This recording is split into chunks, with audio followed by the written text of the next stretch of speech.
No início do século XX, quando o mundo acreditava estar entrando em uma era de progresso inevitável, quando fábricas se multiplicavam no horizonte como símbolos de poder e cidades cresciam embaladas pelo som metálico de motores e engrenagens, um jovem engenheiro americano começava a trilhar um caminho que o transformaria em um dos inventores mais influentes e controversos da história moderna. Seu nome era Thomas Midgley Jr., e sua mente inquieta não aceitava limitações técnicas como resposta definitiva. Ele via problemas como desafios elegantes esperando por uma solução inteligente. E naquele momento específico da história havia um problema que ameaçava desacelerar o futuro motorizado que a humanidade tanto desejava, a chamada batida de pino, uma combustão irregular nos motores a gasolina que provocava vibrações violentas, perda de potência e desgaste acelerado das peças, tornando os automóveis menos confiáveis e menos eficientes, algo inaceitável para uma indústria nascente que precisava convencer o mundo de que o carro era mais do que um luxo, era o símbolo do amanhã, e foi dentro dos laboratórios ligados à General Motors que Midgley recebeu a missão de resolver essa limitação técnica, uma missão que parecia puramente mecânica, quase banal diante dos grandes eventos políticos da época, mas que carregava implicações profundas para o futuro do planeta. Porque a solução que ele encontraria mudaria não apenas o desempenho dos motores, mas a composição do ar que milhões respirariam por décadas, e a trajetória até essa descoberta foi marcada por experimentos quase obsessivos, testando dezenas de compostos químicos diferentes, adicionando pequenas quantidades a combustíveis, medindo vibrações, ajustando parâmetros, analisando resultados com paciência científica e determinação industrial. Até que em 1921 sua equipe descobriu que a adição de tetraetila de chumbo à gasolina eliminava quase completamente a batida de pino. Era uma solução surpreendentemente eficaz, e aos olhos da indústria parecia perfeita, simples de aplicar, barata de produzir e revolucionária em seus efeitos. E naquele instante Midgley não era visto como um vilão ambiental, mas como um gênio pragmático que havia dado um salto gigantesco para a engenharia automotiva. Os motores tornavam-se mais potentes, mais suaves, mais eficientes. E o avanço tecnológico era celebrado como mais uma prova da superioridade da ciência aplicada à indústria. Porém havia uma sombra pairando sobre aquela descoberta. O chumbo era conhecido há séculos como substância tóxica, associado a envenenamentos graves desde a Roma antiga, onde tubulações de chumbo já haviam causado problemas de saúde. Mas no contexto da corrida industrial dos anos 1920, advertências médicas eram frequentemente vistas como obstáculos ao progresso econômico. E quando começaram a surgir relatos de operários em fábricas de produção do aditivo apresentando sintomas estranhos, tremores, delírios, convulsões, comportamento errático, a reação inicial não foi interromper o processo, mas minimizar os riscos, atribuir casos a exposições isoladas ou falhas de manuseio. E enquanto isso, a gasolina com chumbo era lançada no mercado com entusiasmo, promovida como inovação indispensável. E Midgley chegou a realizar uma demonstração pública na qual despejou o composto químico nas mãos para provar sua segurança, um gesto teatral que escondia o fato de que exposição crônica, especialmente em ambientes fechados de produção, já estava causando danos severos, e à medida que o número de automóveis aumentava exponencialmente, o chumbo começava a se acumular na atmosfera urbana, misturando-se ao ar das cidades, infiltrando-se no solo, depositando-se em poeira e sendo absorvido lentamente por gerações inteiras. Mas naquele momento o impacto ambiental em larga escala ainda não era plenamente compreendido, e a lógica dominante era clara: se melhora o desempenho gera lucro, deve continuar. E assim o primeiro grande legado de Midgley foi consolidado, uma inovação que resolvera um problema mecânico imediato ao custo de um problema biológico silencioso. E enquanto isso sua carreira avançava, sua reputação crescia, sua mente continuava buscando novos desafios. E foi então que outra área tecnológica clamava por solução. Os sistemas de refrigeração doméstica ainda utilizavam gases perigosos, inflamáveis ou tóxicos, que podiam causar explosões ou mortes acidentais, tornando geladeiras, equipamentos industriais potencialmente arriscados. E novamente Midgley mergulhou na química aplicada, agora colaborando com a gigante química DuPont, em busca de compostos estáveis, não inflamáveis e aparentemente seguros. E após pesquisas intensas surgiram os clorofluorcarbonetos, conhecidos como CFCs. Moléculas estáveis que pareciam perfeitas para a refrigeração moderna, não reagiam facilmente, não queimavam, não apresentavam toxicidade imediata, eram quase inertes, e por isso mesmo pareciam milagrosas. Midgley apresentou o novo gás em demonstrações públicas, chegando a inalá-lo e soprá-lo sobre uma vela acesa para provar que não era inflamável, reforçando sua imagem de inventor confiante e visionário. E a indústria adotou rapidamente o novo composto. Geladeiras tornaram-se mais seguras, sistemas de ar-condicionado expandiram-se. Aerossóis passaram a utilizá-lo como propelente, e o mundo entrou em uma nova fase de conforto doméstico e expansão tecnológica. Mas novamente havia algo invisível acontecendo, algo que ninguém naquele momento conseguia prever, porque a estabilidade química que tornava os CFCs tão úteis também permitia que eles persistissem na atmosfera por longos períodos, ascendendo lentamente até a estratosfera, onde seriam quebrados pela radiação ultravioleta e liberariam átomos de cloro capazes de destruir moléculas de ozônio, camada vital que protege a Terra da radiação solar nociva. E assim, sem qualquer intenção consciente, o mesmo homem que ajudou a otimizar motores e revolucionar a refrigeração também plantou as sementes de um problema ambiental global que só seria compreendido décadas depois, quando cientistas detectaram o afinamento da camada de ozônio e associaram o fenômeno ao uso disseminado de CFCs. E nesse ponto da história a figura de Midgley começa a ganhar contornos trágicos. Porque ele não era um conspirador malévolo, nem alguém indiferente ao sofrimento humano, era um engenheiro moldado por sua época, guiado pela lógica do progresso e pela confiança na capacidade da ciência de resolver qualquer consequência futura. E enquanto o mundo continuava a celebrar avanços industriais, sua vida pessoal tomava um rumo inesperado, pois no início da década de 1940 ele contraiu poliomielite, doença que afetou gravemente sua mobilidade, limitando seus movimentos e tornando tarefas simples extremamente difíceis. E para alguém cuja identidade estava profundamente ligada à capacidade de criar soluções técnicas, depender de ajuda constante era quase insuportável. Então, fiel ao próprio estilo, ele decidiu inventar uma solução para si mesmo, projetando um sistema mecânico de cordas e roldanas fixado ao teto de seu quarto. Uma engenhoca engenhosa que lhe permitiria levantar-se da cama com menor esforço e maior autonomia, um dispositivo aparentemente simples, mas que refletia a mesma mentalidade que o guiara ao longo da vida: identificar um problema, projetar um mecanismo, confiar na lógica da engenharia, e nesse ponto a narrativa começa a se fechar sobre si mesma, porque o homem que transformou combustíveis e atmosferas agora dependia de um sistema criado por ele próprio para algo tão básico quanto se mover dentro do próprio quarto. E ainda que essa invenção doméstica parecesse inofensiva, ela representava simbolicamente o ciclo completo de sua trajetória: inovação aplicada à necessidade imediata, confiança no controle mecânico, fé na previsibilidade das engrenagens, e enquanto o mundo lá fora ainda respirava os resíduos invisíveis de suas invenções industriais, dentro daquele quarto silencioso o mecanismo aguardava silenciosamente o momento em que deixaria de ser solução para se tornar armadilha. E é exatamente nesse ponto que a história se aproxima de sua dimensão mais perturbadora, porque ela não fala apenas de um acidente isolado, mas de uma ironia profunda, quase cruel, onde a mesma mente que buscou dominar variáveis complexas acabou envolvida em uma rede literal de cordas que simbolizavam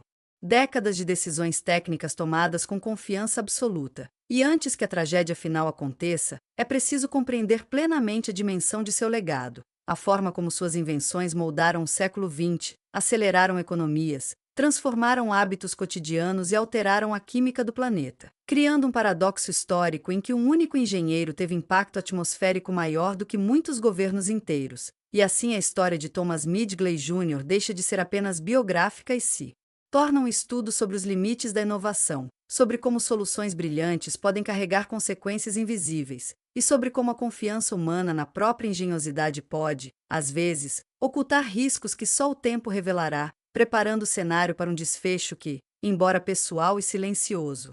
ecoaria como metáfora poderosa de uma era inteira dominada pela fé irrestrita no progresso tecnológico. A história de Thomas Midgley Jr. não pode ser entendida apenas como a biografia de um inventor talentoso que sofreu um acidente doméstico trágico, porque sua trajetória atravessa duas das maiores transformações tecnológicas do século XX e se conecta silenciosamente a decisões industriais, políticas e científicas que moldaram o mundo moderno. E enquanto sua reputação pública crescia nos anos 1920 e 1930, consolidando-o como um dos engenheiros mais criativos de sua geração, os efeitos cumulativos de suas invenções começavam a se espalhar de forma invisível, lenta e praticamente indetectável, especialmente no caso da gasolina com chumbo, que rapidamente se tornou padrão mundial após a parceria entre a General Motors e grandes empresas petrolíferas para comercializar o aditivo sob o nome etil, uma marca cuidadosamente escolhida para evitar a palavra chumbo,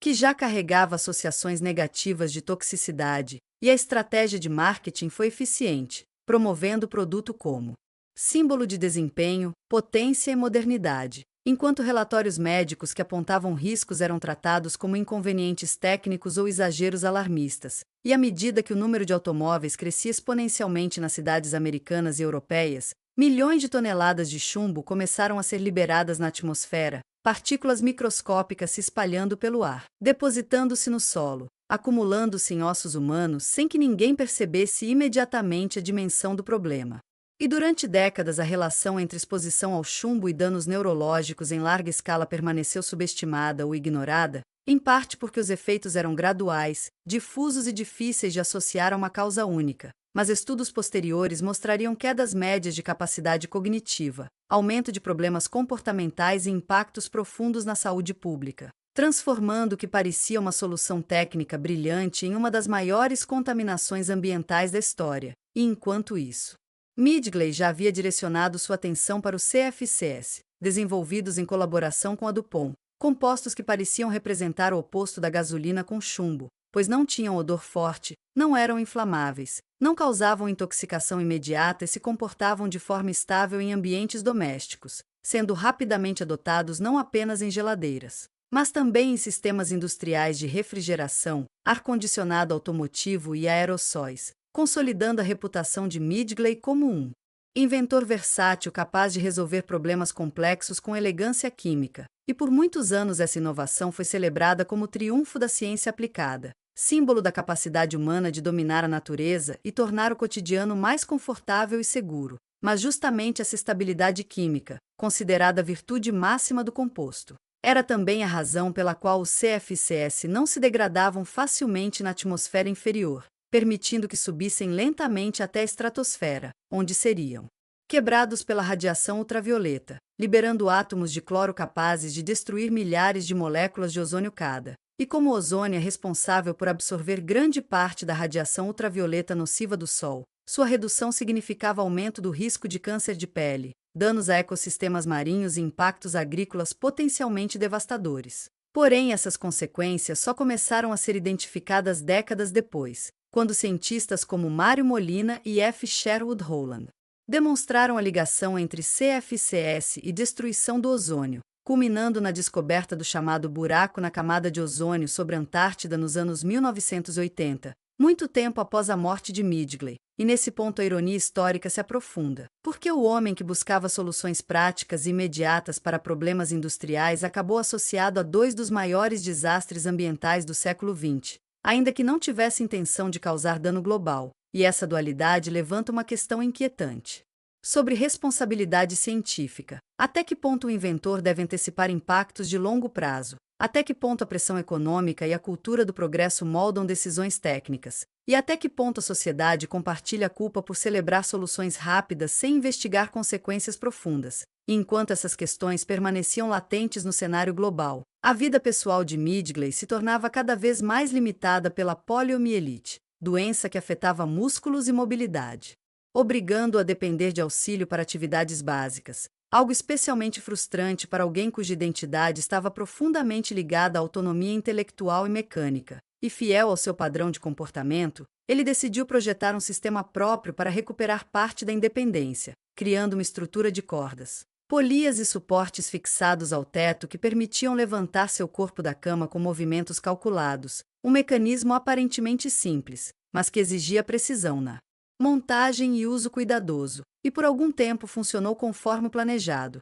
devolvendo-lhe sensação de controle em meio à fragilidade física crescente. Mas em 2 de novembro de 1944 algo falhou, talvez um nó mal ajustado, talvez uma corda que se deslocou, talvez um movimento impreciso causado pela própria limitação muscular, e o sistema que deveria levá-lo acabou se enrolando em torno de seu pescoço, resultando em morte por asfixia, um desfecho que chocou aqueles que o conheciam e que mais Tarde seria interpretado como símbolo trágico de uma vida dedicada a invenções que prometiam controle, mas que carregavam riscos ocultos. E embora sua morte tenha sido tratada oficialmente como acidente doméstico, a narrativa histórica transformou o episódio em metáfora poderosa. O inventor morto por seu próprio mecanismo, o engenheiro aprisionado por sua própria criação. E essa imagem final ecoa além do quarto silencioso onde ocorreu o acidente, porque se expandimos o olhar para o planeta inteiro, percebemos que suas invenções continuavam operando, motores queimando gasolina com chumbo em milhares de cidades, geladeiras liberando CFCs lentamente na atmosfera, efeitos acumulando-se em escalas invisíveis, e é impossível ignorar a coincidência simbólica entre a perda de controle mecânico em sua casa e a perda de controle ambiental em escala global, como se a trajetória inteira estivesse encapsulada naquele momento final, e ainda assim, para compreender plenamente a dimensão dessa história, é preciso reconhecer que Midgley não atuava isoladamente. Ele fazia parte de um sistema industrial que incentivava inovação rápida, recompensava soluções lucrativas e raramente exigia estudos ambientais de longo prazo. Um sistema que via o futuro como território a ser conquistado tecnologicamente, não como ecossistema delicado a ser preservado. E, portanto, sua história não é apenas sobre um indivíduo, mas sobre uma cultura inteira que acreditava que cada problema técnico tinha uma solução química ou mecânica, que qualquer efeito colateral poderia ser corrigido posteriormente, e que o progresso era linear e inevitável, mas o século XX provaria que algumas soluções criam problemas maiores do que aqueles que resolvem, e que a engenharia, por mais sofisticada que seja, não substitui a necessidade de cautela e visão sistêmica, e assim, enquanto o corpo de Midgley era encontrado no quarto onde seu sistema de roldanas permanecia suspenso como testemunha silenciosa, o mundo continuava avançando sobre as bases tecnológicas que ele ajudara a construir, sem perceber imediatamente que duas das maiores crises ambientais modernas estavam ligadas ao mesmo nome, e essa constatação transforma sua história em advertência temporal sobre os limites do engenho humano, preparando o terreno para uma reflexão ainda mais profunda sobre legado, responsabilidade e as consequências invisíveis das decisões técnicas que moldam civilizações inteiras. O reflexo manteve o sorriso por alguns segundos que pareceram longos demais para serem naturais, e Miguel sentiu o corpo inteiro gelar enquanto lutava contra o impulso de se afastar correndo, mas permaneceu ajoelhado, preso entre o medo e a necessidade quase obsessiva de compreender o que estava diante dele. Então, lentamente, o reflexo levantou a mão direita, e só depois de um atraso sutil, mínimo, mas inegável, Miguel percebeu que sua própria mão havia se movido, como se estivesse seguindo um comando que não partirá dele, e nesse instante a água ondulou sem que houvesse vento, criando círculos concêntricos que distorceram o rosto refletido até transformá-lo numa versão fragmentada, múltipla, como se dezenas de Miguéis o encarassem de volta ao mesmo tempo. A respiração dele ficou curta, irregular, e uma pressão invisível pareceu envolver seus ombros, não como algo físico, mas como uma presença que o empurrava para mais perto da margem, convidando-o a atravessar aquele limite. Líquido que já não parecia apenas água, mas uma superfície fina demais separando duas realidades quase sobrepostas. O sorriso do reflexo desapareceu e deu lugar a uma expressão séria, intensa, e Miguel sentiu, com uma clareza perturbadora, que aquilo não era um inimigo, mas também não era uma simples cópia, era uma possibilidade. Uma versão que escolhera permanecer ali enquanto ele seguirá adiante, acumulando medos, arrependimentos e silêncios. E quando tentou recuar, seus joelhos pareceram pesados, como se o chão tivesse se transformado em lama invisível, enquanto o reflexo aproximava o rosto da superfície por dentro, encostando a própria testa no que deveria ser o limite da água, gesto que Miguel repetiu involuntariamente, sentindo frio subir pela pele, embora não houvesse contato real. Nesse momento, imagens começaram a atravessar sua mente com rapidez vertiginosa. Lembranças que ele evitara, decisões que não tomara, caminhos que abandonara, e cada cena parecia alimentar o lago, tornando a água mais escura, mais profunda, até que o reflexo abriu a boca como se fosse falar. Mas nenhum som saiu dali, porque a voz veio de trás dele, baixa e próxima demais, repetindo a mesma palavra da gravação, ainda. E Miguel finalmente conseguiu romper a paralisia, girando o corpo bruscamente, apenas para encontrar a floresta imóvel, silenciosa, indiferente. Enquanto, ao voltar o olhar para o lago, viu apenas o próprio rosto ofegante refletido na água calma, como se nada tivesse acontecido, exceto pelo fato de que, no fundo dos olhos refletidos, Havia agora algo novo, não medo, não dúvida, mas reconhecimento.